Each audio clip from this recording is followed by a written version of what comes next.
दुनिया की दो बड़ी अर्थव्यवस्थाएं यूनाइटेड स्टेट्स ऑफ चाइना, लेकिन दोनों का तरीका बिल्कुल अलग नजर आता है।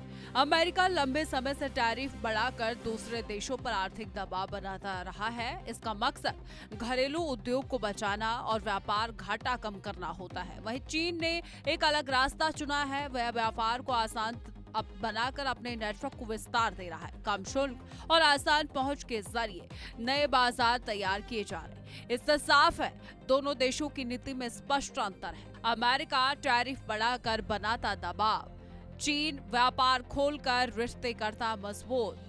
चीन ने एक अहम आर्थिक घोषणा लागू की। इस योजना के तहत अफ्रीका के 53 देशों से आने वाले सामान पर टैरिफ खत्म कर दिया गया।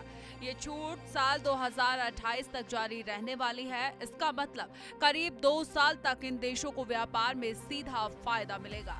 इस कदम से अफ्रीकी देशों के उत्पादों को चीन के बाजार में आसान पहुंच मिलेगी। साथ ही दोनों पक्षों के बीच व्यापारिक गतिविधियां बढ़ने की संभावना है।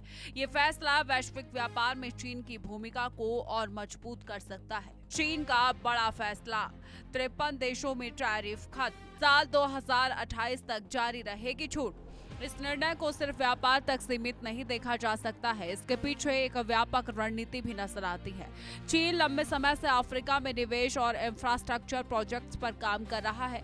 रेलवे, बंदरगाह और ऊर्जा परियोजनाओं के जरिए अपनी मौजूदगी बढ़ाई जा रही है। अब टैरिफ खत्म करने से रिश्तों को और मजबूती मिलने की उम्मीद है। जहां अमेरिका कुछ क्षेत्रों में दूरी बना रहा है, वहीं चीन सक्रिय रूप से नए साझेदार जोड़ रहा है। इस अंतर्राष्ट्रीय मंच पर उसकी स्थिति मजबूत हो सकती है। चीन का बढ़ता प्रभाव, अफ्रीका में तेजी से बड़ा निवेश, व्यापार में रिश्तों में आई नई तेजी।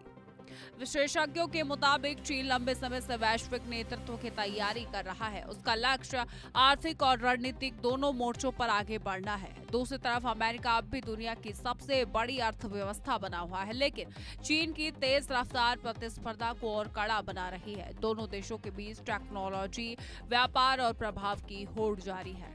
फिलहाल चीन का यह कदम वैश्विक चर्चा का केंद्र बना हुआ है। अफ्रीका के साथ बढ़ते संबंध भविष्य में नए समीकरण बना सकते हैं। दूसरी तरफ अमेरिका की नीतियां भी अपना असर बनाए हुए हैं। आने वाले समय में दोनों देशों की रणनीति का नतीजा साफ होगा।